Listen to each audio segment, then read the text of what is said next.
Welcome to Vertcoin Talk, Episode 1. I'm your host, Canen. Today I'm joined by Jern, Harrison, and Plankton, all members of the Vertcoin Marketing Team who will be here to discuss LITbox, LITwallet, and what our team did this past week.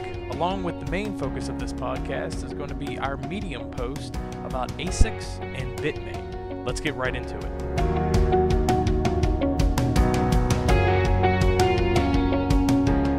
Let's get to know everybody who's on the podcast. Harrison, if you want to let the audience know a little bit about yourself.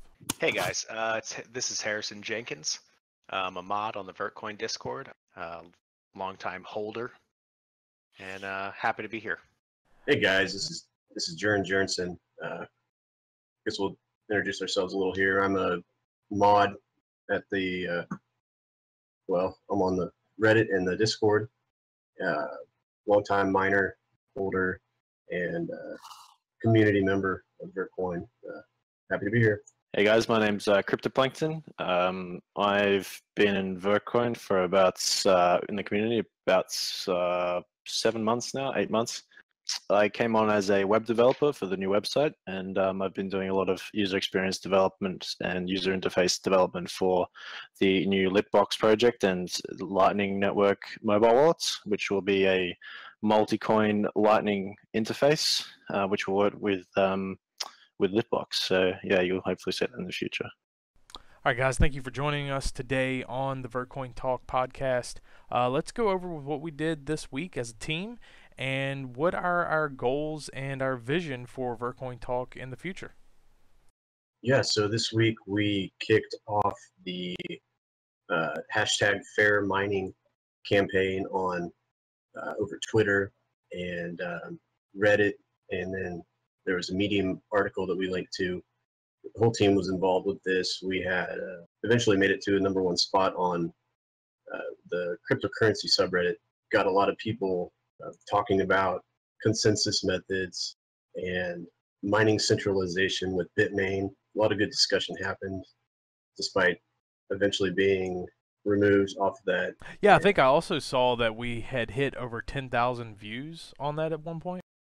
Oh, it was more like 30,000 views. Yeah, it was. I think it got up to. I think much higher than that in the end. It was. It was a really good post. It was what our goal with that was really to just spark some conversation with the greater community about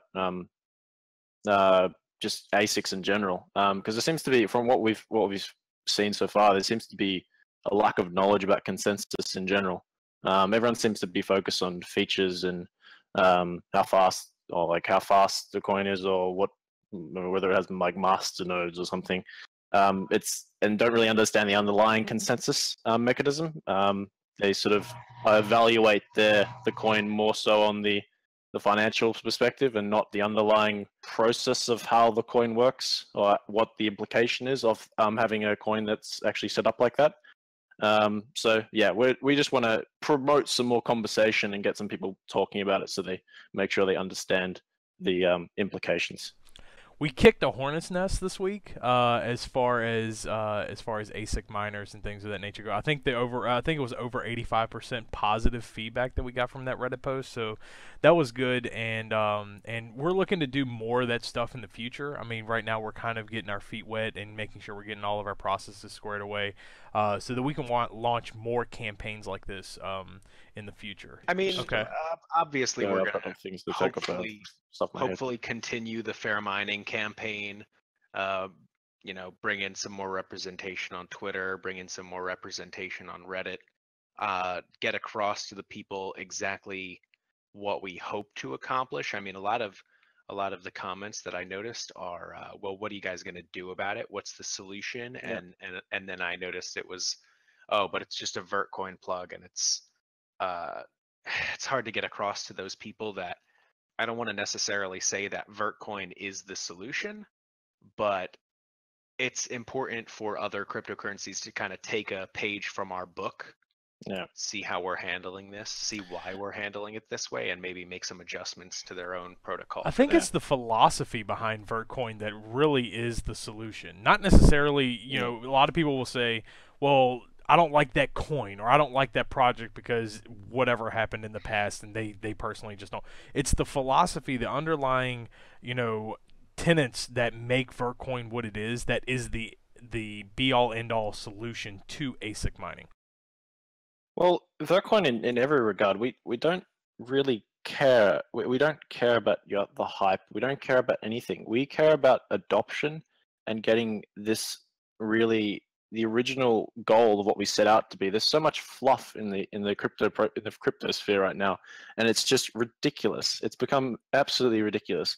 And all we care about is getting currency in a fair way, getting it used and getting it adopted. And we will do everything in our power, and we will work relentlessly until that's achieved. Absolutely. I think we, as Harrison said, we triggered a lot of questions, comments, and concerns that I think has shown us that we've got our work cut out for us in terms of educating people on consensus.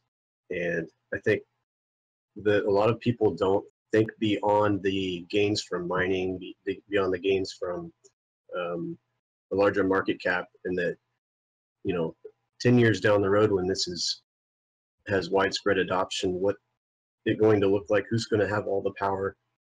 Right. I mean, obviously, people are very short-sighted. They're playing the short game right now. I mean, that's the reason why crypto has dropped 70%, since December. It's not just Vertcoin. It's everything. Everything has dropped because they're not looking at long-term goals, long-term, future technological advances and adoption.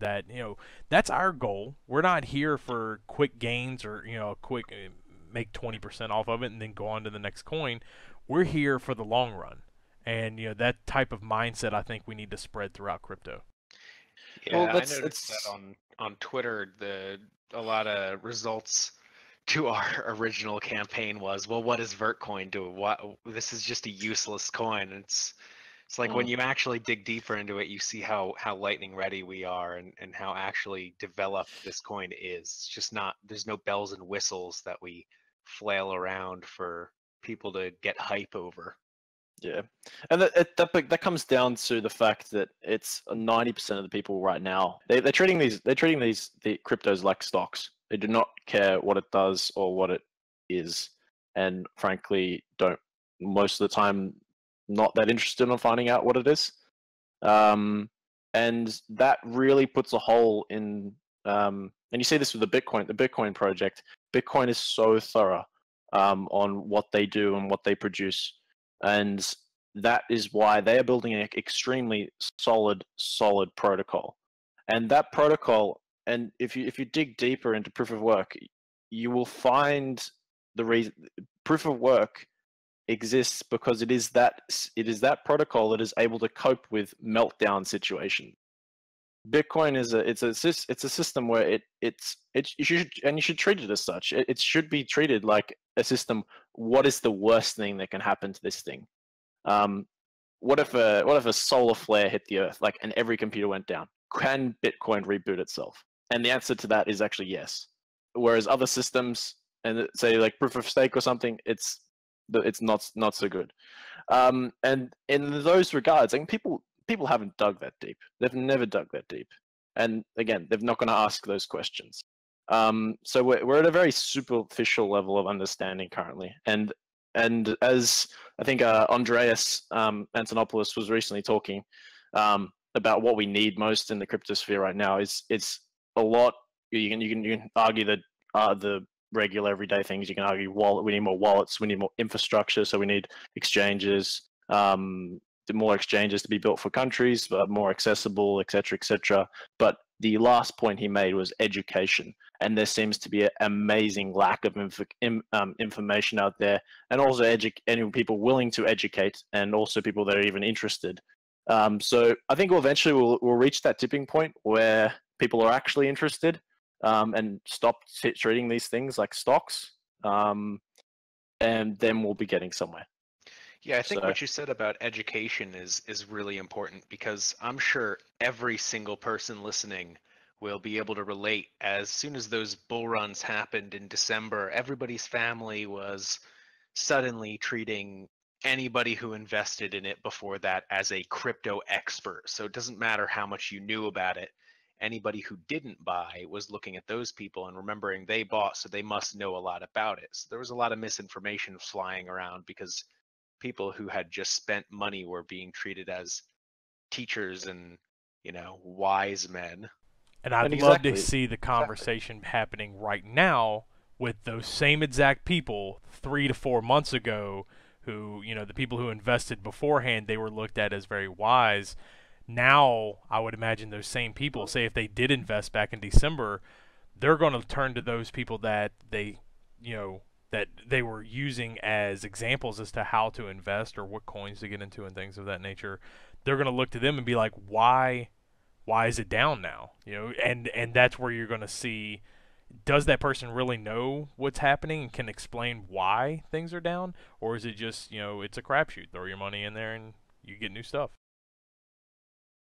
Yeah, and I really feel sorry for the state of the market right now, and I think we're seeing a lot of that reflected with trade commissions across the world wanting to regulate it and make sure that the retail investor doesn't get trapped in situations like this. And it's it's obviously really sad to see someone that doesn't know anything about it and they get told that so and so is the greatest coin ever and you should put all your money in it, and they lose 90% of their money. So it is quite sad. But again, I think education and long-term goals is where we're at, and just educating people, like what are the implications of the simple protocols, like pointing them toward resources that they can really go out and make their own decisions.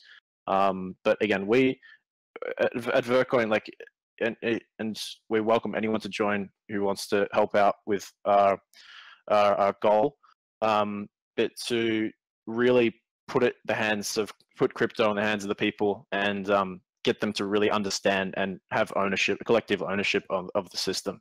And that's really up to them. Everyone does their research, and again, they're quite hard concepts to understand. This is by no means a very easy technology to understand. And we're sitting at the very early days of, when the internet first came out, like everyone was like, I have no idea how this works. And we're really at the same stage now. We'll try to chat to you all and put some information out there and help you guys. And yeah. Well, I mean, hopefully we get to the point where people don't exactly need to know exactly how it works. I mean, ask anybody on the street, how does your credit card work? How does the debit card work? Nobody's going to be able to answer that question, but the fact of the matter is it has an easy enough user interface that, anybody can be handed one of those and figure out exactly how it happens. I have this card, I swipe it, I paid. Yeah, exactly. Hopefully we'll get to that point where, you can walk into a store, you can whip out your phone, pull out your Lightning app, scan your QR code, and you've paid. Like it really. And I think we're moving towards that. It's just a matter of who wants to be there along the way to learn how it works, so they can say, I was there when it was first beginning. And I think that's what's going to stand out. Agreed. There is one difference, however. So consensus being the main one. So in the past, consensus wasn't an issue of society. You have relied on a bank or a central, in any centralized system, there is consensus, which is then it is decided by the centralized authority what's going to happen. And the consensus is the number one thing that the user cannot be they're not made aware of it. Because otherwise, if you have, and this comes back to ASICs, if you don't care what's happening with the system, you might as well just have an Excel spreadsheet and just keep everything on that. Because if you don't care about consensus, that means the system could be as centralized as you want and you do not care. Yeah, and I think we're really going to hit on the consensus part when we get into the ASIC and Bitmining Medium article that we put out this week, which I know if you guys are listening to this, I hope that you got to read that. If not, go over to the Vertcoin blog. We'll put a link down in the description for the YouTube show of this, and you got to check it out. Tons of good information in there. But I think for the next week, really we're going to be hammering home the campaign that we started out with, the fair mining, and then we're going to build on top of the feedback that we get from this talk, and we're also going to be rolling out even more updates to the website, and then we may have some goodies, that may be coming out in the few weeks that we can't necessarily tell you about right now, but just stay tuned to all of our social channels. We're very active on Twitter. That's kind of our main outlet for our daily information to get out to people, but follow us on all of the channels, Facebook, Twitter, Reddit, everything like that, and you'll be able to see more information coming soon. But I think the next thing we want to get into is going to be LITbox. I know the public kind of went bananas over this whenever James was talking about this at the MIT Bitcoin Expo. Going down that road, we're starting to release a little bit more information on that. But I know, Plankton, you wanted to talk a little bit kind of how we're looking to use the LITbox from a Lightning standpoint, and kind of just relaying some of that information that James talked about at the MIT Expo. Yeah. So the LITbox. Well, let's first go over what lit is, because I think that's kind of overlooked. So lit is not just about Lightning. Lit is more than just that. So there's a very common problem in crypto right now. Like if you have 10 different coins, yeah, and you've got 10 different addresses. So you've got, I don't know, say just for example, Vertcoin, Dogcoin, Bitcoin, and you've got your mate. So you've got 3 addresses. I would have to give those 3 addresses to my friend if he ever wanted to send me those. Yeah, after a sender request. Yeah. So in this particular case, instead, so what lit does is provide a layer that sits on top of all that. So I can then give someone my lit address, and that acts as a proxy, so something that just sits on top for all my other addresses. So if someone wants to send me these coins, I can then just give them one address. So that address could have any number of coins in it. This essentially replaces stealth addresses, right? Well, exactly. That's kind of what it is. So we've had a lot of people asking us about stealth addresses, and that it's that factor that it's actually included in lit itself. So these transactions. So when I give you this proxy address, it works for on-chain and off-chain transactions.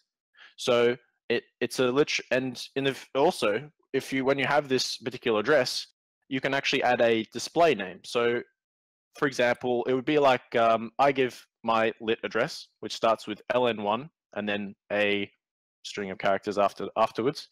And then after I add the person and say it's Canen, and he's got his display name set as Canen, I can then see on my client on my phone that I have just added Canen. So it's kind of like you can kind of compare it to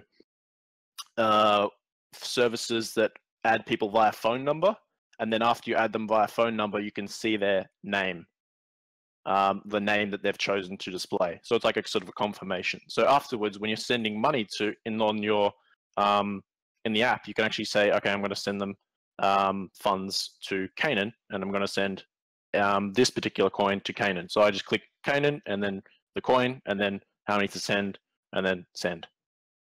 Simple. Yeah, and that's using the LITwallet, which is another thing that we're also developing. That's going to kind of go in concert with the LITbox.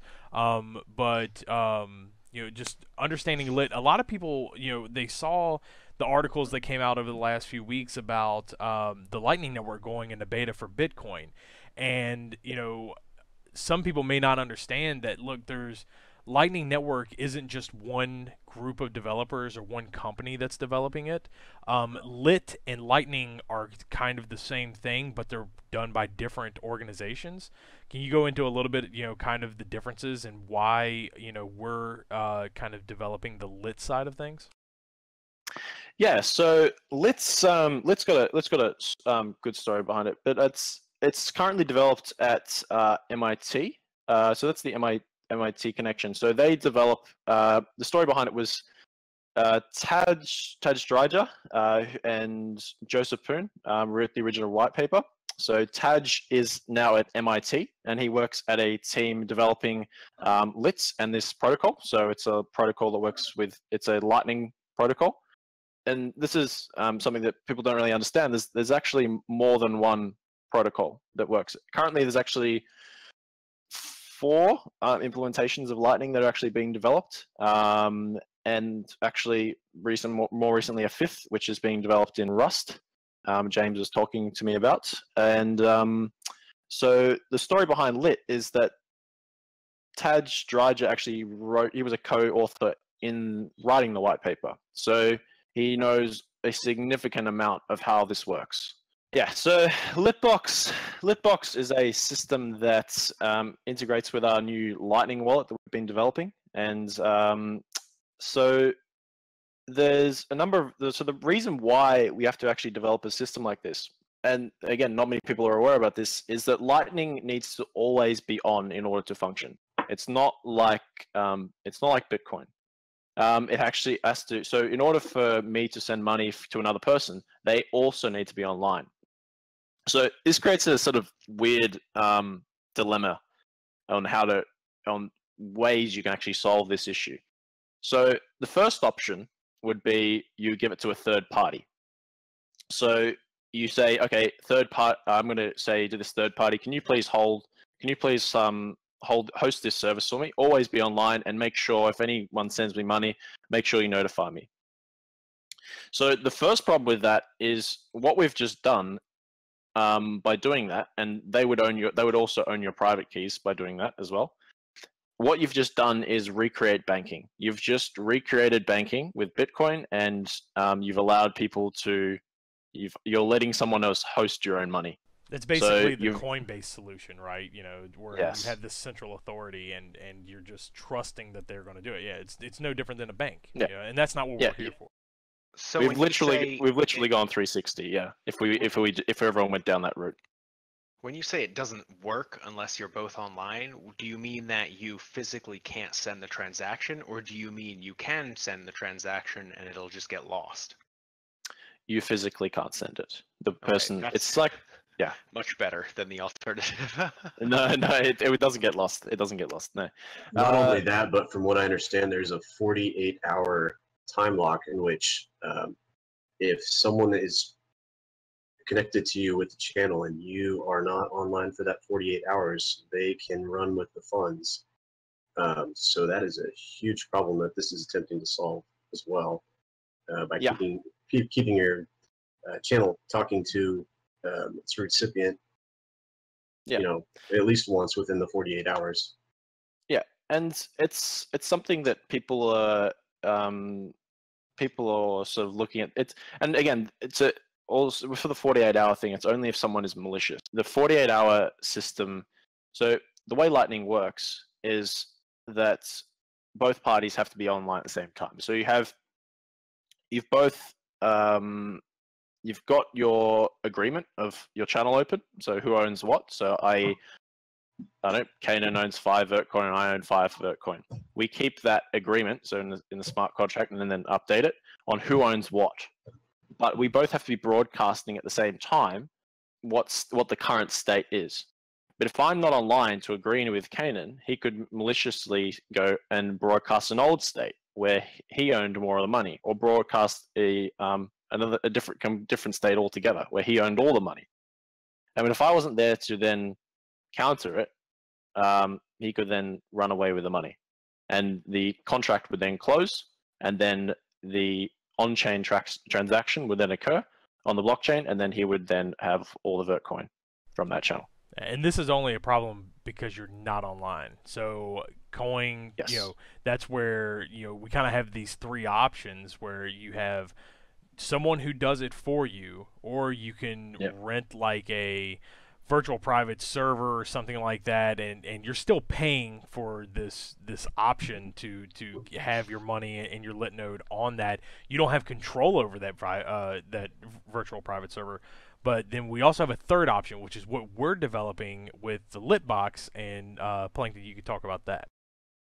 Yeah, sure. So, and out of all these 3 options, so the first one was being give the ownership to someone else. Second one was rent a virtual private server somewhere, which is better, but still don't own the funds. The third one, which we've seen to be literally the only solution, is have a box that is always on. So it's like it's on either a Raspberry Pi or a ARM processor type unit. It would be always on, and it would manage your funds. So it would literally be like, and ironically, be your own bank. It would literally be like your bank. So in this case, this system would keep always on and allow you to make Lightning Network transactions. And it would, so the idea is then with your wallets and the wallet suite that we've created is to then connect to these devices. So connect to the LITbox that sits in your home. So you got that sits in your home, and then you go out and you say go to the go to the electronics store. You go to the electronics store, pay for something. You open up your mobile wallet, and then that connects to the one at home, and so that's on your one at home that has all your private keys and the rest, really coins, and then you click and you say, okay, I want to send this money to here, and then the LITbox takes care of that from there. That is the only solution where we have not built a system where we've just ended up building the old system by accident. And I know we get a lot of different opinions in crypto. Like, if there's a lot of people who, I think even the Bitcoin Cash people were trying to put a scare campaign about the Lightning Network, saying that it's gonna just end up like banking. There's gonna be centralized nodes and this and that, and it's gonna be like that.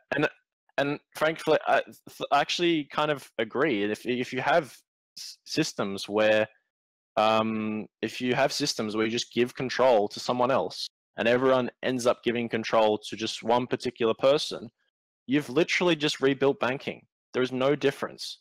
You might as well like, it's pretty much, it's got a few added benefits of being crypto still, but like, you've just rebuilt banking. You have not achieved anything. And the whole purpose, and it doesn't achieve the be your own bank. What happened to that? It wouldn't be. It was literally let a particular service be a bank. Let Google be a bank, or I don't know any of the exchanges. It would be exactly the same. And I think that's what's going to be so attractive about this, because it's literally it's a bank box. You are actually physically being your own bank by owning this. And actually, let me play devil's advocate here, Plankton. Why couldn't someone just run this software off of their PC? Well, running off a PC, the average consumer, like I know, I don't know, my siblings and parents, they don't keep their computers on. They don't. They see it as, oh, I need to turn it off. I'm going for dinner, and then that doesn't work. So there are a couple of devices in your house that you actually keep on the whole time. Your router being one of them. So you can almost think as your router being very similar to the LITbox. It's just a device that stays in your house, and it is essentially allowing to. It is literally a money box, as Jern was saying before. It fulfills that definition of be your own bank. It's a little box that sits in your house that manages your money. One of the bonuses with it not being on your computer is you're not tempted. If it's a separate device, when you're not going to forget, oh, I need to keep my computer on, and you go through the motions of shutting down your computer or putting your computer in hibernate, or if you have a laptop. You think a lot of the majority of people nowadays are having laptops. They turn their computer off so they can take it with them. Now you're offline. With the LITbox, you just need one at your house or wherever you want to store it, at your apartment, what have you. It just needs to be online 24/7 and have power 24/7. That is the only requirement. And if by separating out that hardware, you remove the temptation to turn it off because it's running in the background on your computer. Well, so what happens if your power goes out? So if your power's out, so there's a number of solutions you can actually do this. So there's one. So again, the best solution in this is you don't want to trust someone else. That is your number one goal. So the second thing would be you have another LITbox, and it's somewhere else. So you put it somewhere else. I don't know, relatives, or I don't know, somewhere else that's just yours. So you can have multiple of these hooked up Yes, in multiple locations. All right, cool. So wait, hold on. That brings me to an idea. Can you run more than one identity on one LITbox? So say that my parents don't want to own a LITbox. They don't understand how it works. They trust me with the technology, so they want me to run their LITbox from my apartment, but I don't want to run multiple LITboxes. You know, I don't want to get things to get cluttered. Can I run their bank, quote unquote, from my LITbox? Is that a possibility?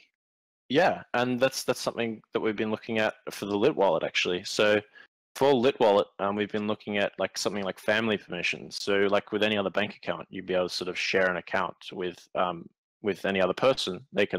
You can authorize someone to use your LITbox. So again, it's just like almost like a money box. You can just authorize your family in the app, and you say you have access to the family profile, and then you have access to the savings account, and you say this person has access to this, and then it's done. And so I think my real question is more on the power outage subject still. So how do I phrase this? If I have a LITbox and my parents have a LITbox and we live in different places, can we both have each other's profiles, quote unquote, on both LITboxes? So in the event of a power outage at one of our houses, but not both of them, we still have access to the fund. Basically, you're looking for like a failover solution where if one were to fail due to power or internet outage, you have another one in a different location, a trusted location such as a relative or something like that, that's not going to be affected by either your internet or power outage. So you know, that's kind of what you're thinking about, Harrison, right? Yeah, it's pretty cool. Yeah, so it's as far as we can see, I don't think there's any other system that is a function of how Lightning works. Lightning requires you to be on the whole time. So the only solution you can really see that doesn't require someone to trust is a box that stores your money on it. So I'm not sure how the other solutions, I can't comment on them currently because they're still early in development, but I'm not sure if they're going another route than choosing another form of development. I don't know how they're going to get around this. I would be very complimentary if it was a trusted setup. They have watchtowers, I believe they're called, in the other implementations, but I think those are just failovers as well, aren't they, Plankton? I'm not too sure on LND's setup at the moment. I think there's still a lot of development to be done, and I think for anyone listening, I think it's very it's good to highlight that Lightning is actually really early, and it's not something everyone's kind of all the hype in the cryptocurrency world is, but Lightning now it's going to be here in like a year, and this everyone's going to be using it, and it's still very early days. Like I know we've heard sort of beta rumors, but we've still had incidents of people losing money on a beta where your money just disappears. And if that can truly happen in a beta version where money just instantly disappears, I think we're not at beta yet. We're still in alpha. Back to the LITbox. I think it's key that having this thing come with all the software loaded, more or less plug and play, is going to be key to breaking down the barriers of adoption. What exactly comes loaded on this box, Plankton? It's a full node, right? Yeah, so it's a complete full node. So for anyone that doesn't know what a full node is, a full node is a copy of the Vertcoin or any other blockchain. So by running the byproduct of running a LITbox is you're actually supporting the network. So you are having a physical copy of the blockchain for you to observe. So secondly, it has the LITbox software, which is embedded on the system. this LITbox software is completely open source, which means that anyone can download the software, anyone can go buy a Raspberry Pi, and anyone can then hook it up and then make it with a box. So hopefully that'll give you a little bit more insight into LITbox and kind of the vision that we're going here with the Vertcoin team. Next up, we're going to talk about the LITwallet. So this is kind of the software that allows you to interface with this box and also acts kind of as your mobile payment solution for point of sale with retailers. So LITwallet is a connection to LITbox. It's essentially banking software that connects to your LITbox. So it's everything you're used to in your banking software. So accounts, profiles, again, sharing with your family. It has multiple coins in it. To start with, it will just be Vertcoin, and then soon after, Litecoin and Bitcoin. It's aimed at making Lightning transactions as easy as possible, and then you get you get your speed capabilities that we've all been waiting for, and you also get ease of use factor. So the wallet itself comes in 4 different versions. It comes in iOS, Android, Mac, and Windows. It's a very similar feel across all of the platforms, so it'll be very familiar across the board.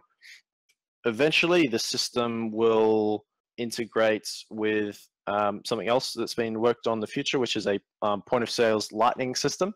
So in the end, our vision for this is you go into a store, you have your Lightning wallet, and you'd be able to then the Lightning network point of sales system. So someone generates you I don't know, your coffee and your lunch, and it generates your request for $10. You open up your Vertcoin app, and then tap the Vertcoin app, so tap the phone on the terminal, and then your phone will say that will be $10. You then authenticate and say, yep, cool, authorize, and then it sends. Something else to keep in mind, guys, is that we are kind of at the beginning stages of developing this wallet. I don't think we have a quarter, like fourth quarter or something like that we're looking to anticipate the release of this. Do we have anything on the horizon? I know we don't like to normally, I guess, tie ourselves down to a particular date, but 6 months, 12 months, what are we looking at as far as timeline for this? So to timeline, from what we've covered from James so far, is first it's all about LITbox. LITbox is the cornerstone of this application. So this application is more a remote for LITbox. So you've got your computer that logs into LITbox, you've got your phone that logs into LITbox. So a unified wallet that fits all across your devices and logs into your money box, as we were calling it before, LITbox. And then you can see all your money and spend all your money from there. So what we're looking at, I think we're looking at a prototype for James by the end of Q2. Largely, software just needs to be implemented on LITbox. A lot of the Lit stuff, Lit project that's being done at MIT is quite well developed. It's been actually working on Vertcoin's mainnet since August, July, May last year. I think we'll have at least a prototype ready by the end of Q2, and then we'll go from there. And then it's more about distributing LITbox and getting them out there, because LITbox, the more LITboxes are out there, the better the system functions. And I would imagine once we get LITbox going to the mainstream, the wallet is already going to be pretty much close to being finished, because without the wallet to access and kind of act as that remote terminal, the box can seem kind of like just a dust collector type thing. It's functioning and you could use it, but you need that wallet to interface with it. So once we get the prototypes done with LITbox kind of end of Q2, and then we're going to start refining and getting that out into more of a finished release product, then you should start to see some more teasers and things of that nature of the wallet. I would say probably closer towards the end of the year, something like that. But keep checking back at our social sites, and you'll be able to see kind of the updates as we get closer to the release of the software. All right, guys, so we're going to go ahead and move into the main thing that happened this week, which is the Medium post, and really Vertcoin's call to action against ASICs. So I don't know if you guys were able to see this at all, but we put out a Medium post and posted some stuff on Reddit that got to #1 on the cryptocurrency subreddit. And we had a lot of people with a lot of positive feedback. I think it was like 85% plus feedback on Reddit, just talking about this and really supporting the hashtag fair mining movement that we started this week. So just to give you guys a little brief synopsis as to what we talked about in this post on the Vertcoin blog, go over and check it out, read it for yourself.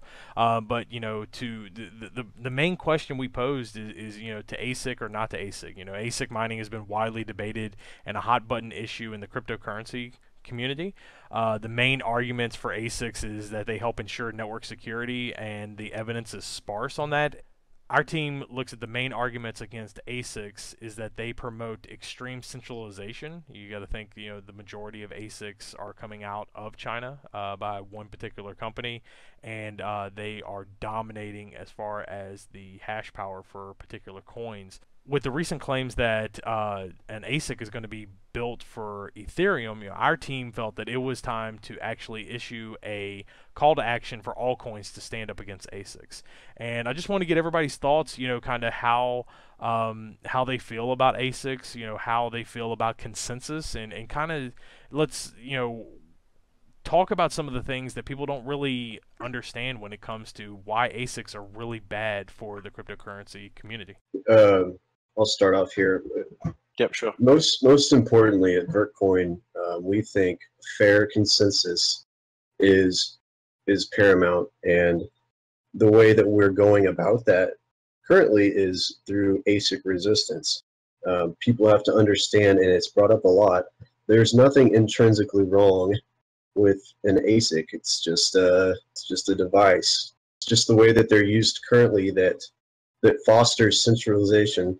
A lot of the sentiment on the comments, hey, it's not a bad thing that ASICs exist because you could just buy one yourself, right? You could just if you don't like it, make one yourself. And I think the obvious problem with that argument is not everybody has millions of dollars to create an ASIC, but everybody has a couple extra dollars to buy a GPU. Everybody already has a GPU in their computer. You can mine Vertcoin, you can mine Ethereum, you can mine Monero, what have you. But not everybody can spend thousands of dollars to buy an ASIC. Another problem on top of that is that when you're buying an ASIC, you're not getting it straight off of the production line. You're probably most likely buying an ASIC that's already mined most of its lifetime and is now outdated. They've probably got a brand new, more efficient ASIC created that they're now using, and they're selling you their old product. So, when you buy these devices, they've already become outdated. But your graphics cards, as soon as a new graphics card hits the market, anybody can buy it. If you want to update your hardware immediately to that brand new graphics card, nobody is going to stop you. NVIDIA and AMD aren't going to pre-mine with their brand new graphics cards, but certain ASIC companies probably will not sell these things right off the bat. And why would they? They're literally machines that make them money, whereas a graphics card does plenty of other things. And that's what they're being treated as right now. These machines are just being created, and I see the argument quite frequently that these are just seen as shovels. So we get a very persistent argument that these everyone should have access to the best tools, and by doing so, it's essentially anti-competition. You're not allowing this person to use this item to mine the currency.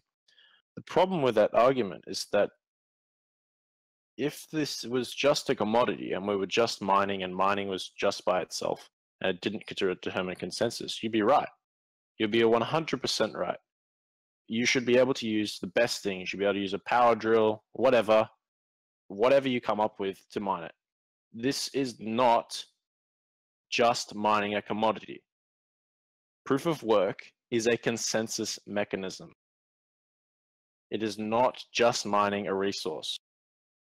So if someone has come up with a patented method to do something and is maliciously trying and is maliciously taking action to sell you a used product that also contributes to consensus, i.e. ownership of the network, that is extremely bad. Ownership of the network is equivalent to me opening up an Excel spreadsheet. If I got majority consensus, I could open up an Excel spreadsheet and we could run the world economy on that. There is no difference. So can you see now that having someone who can create a ridiculously more efficient version of consensus, i.e. voting, i.e. ownership of a system, is a massive problem. Yeah, and I think to put it into like a real world term is if you have someone who gets 51% of the Bitcoin network, the whole concept that Bitcoin is valuable because only 21 million are ever going to be created, that goes out the window because someone can rewrite that rule if they have consensus of the network. It's not like this stuff is just programmed into the software and it's never going to change.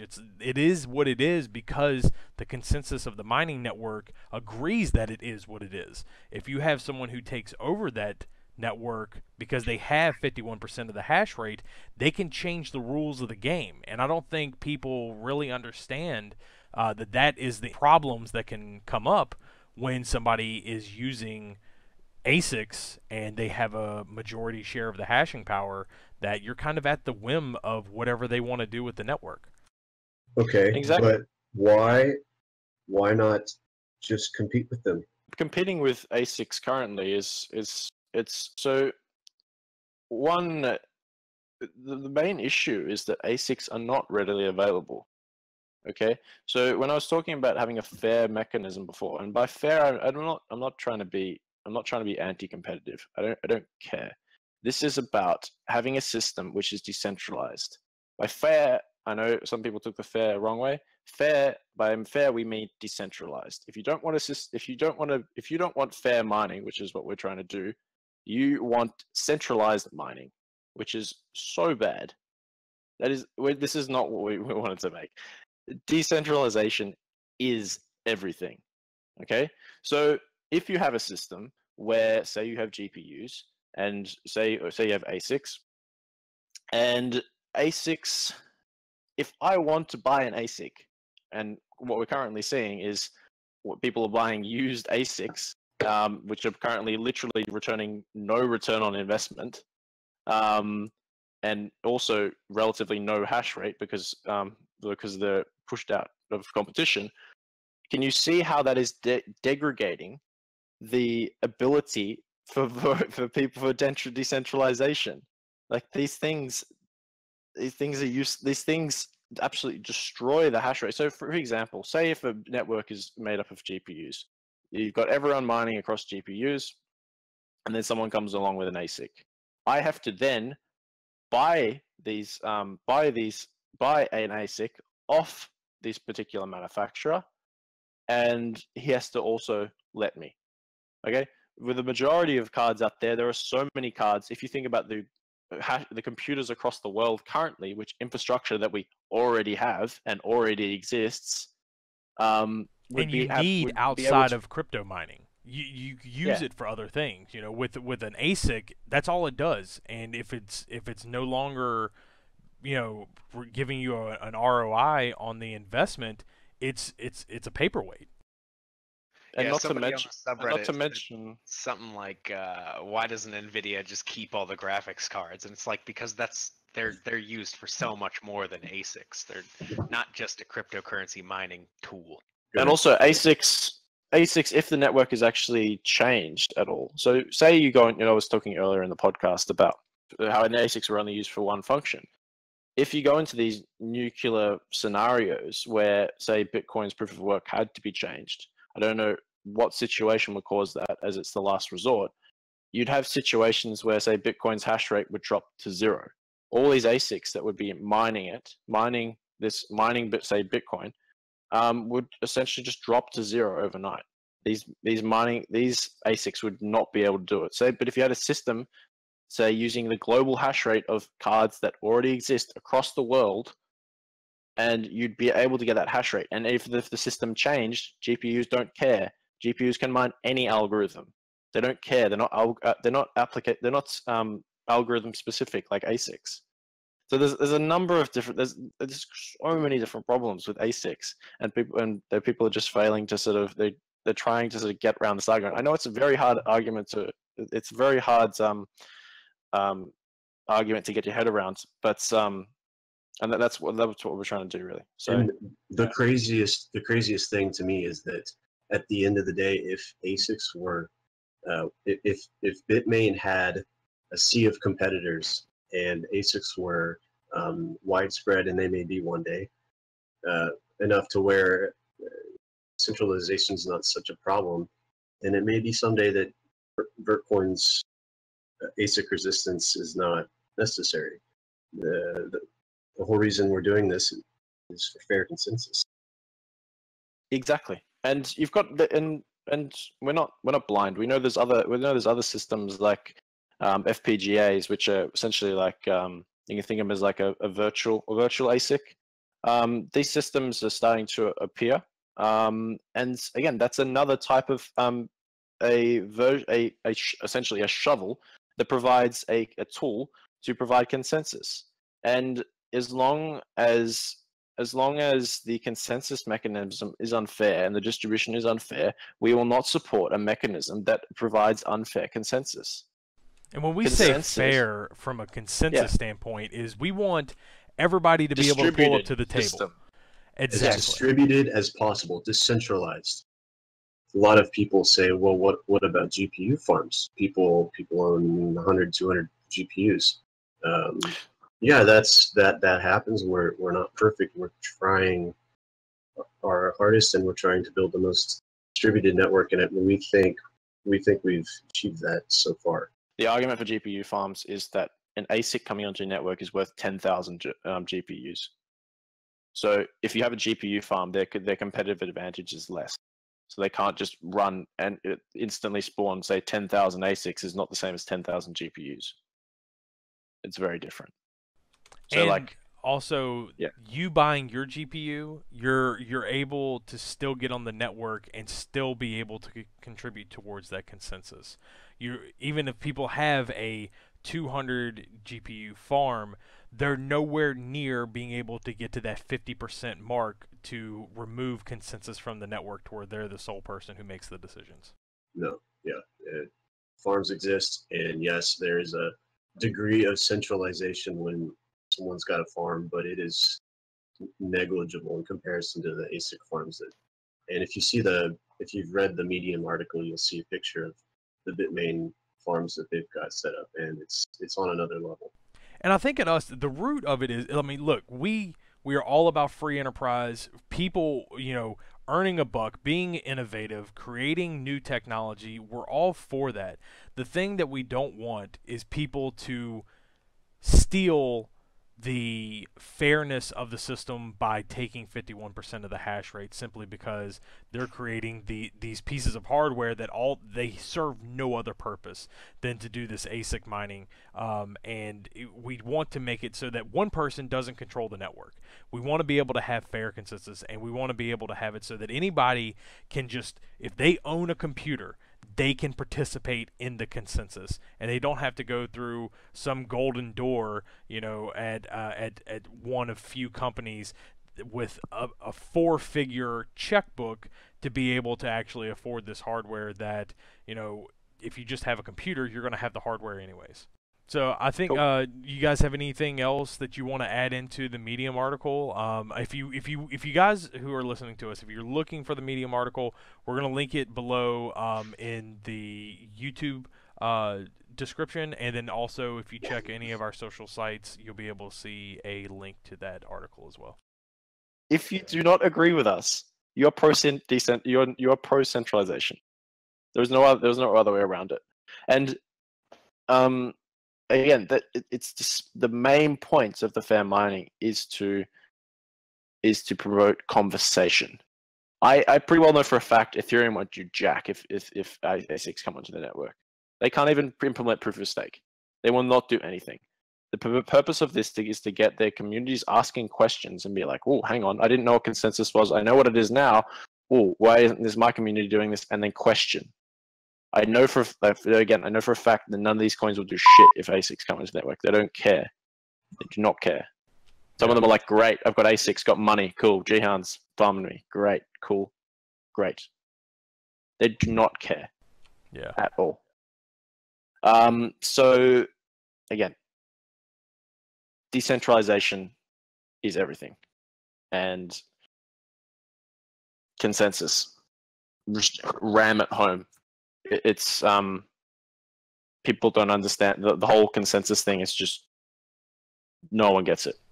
All right, so that's going to wrap it up for today's episode. Next episode, we're going to actually go through a lot of the comments and things that we saw on the Medium post and answer these legitimate questions that people are having when it comes to ASIC resistance and kind of our point of view as to why it's bad. This looks to be a ongoing conversation. This is going to be a continual education series that we're kind of doing here through the Vertcoin Marketing Team. And we want to get some feedback from you guys. We want this to be a conversation to both ways. So we want to hear from you as to what topics, what questions you have and things of that nature. So either comment down below on the YouTube channel or reach out to us in Discord or on Twitter, and we'll be able to give some feedback. But I wanted to turn it over to the guys that, anything you want to say before we close out? No, it's been great. Hope to hear from everyone's questions, and Harrison? I'm just looking forward to answering the questions next Yeah, time. I'm real excited to get the word out, and it feels really good to get the stuff into words and express it to people. Awesome. Yeah, and we just want to just help everyone along the way, and and just to see the whole cryptocurrency ecosystem just move forward and mature. So yeah. Awesome. Well, thank you guys for being on the Vertcoin Talk, and that's going to wrap it up for today's episode, and we will see you guys in the next one.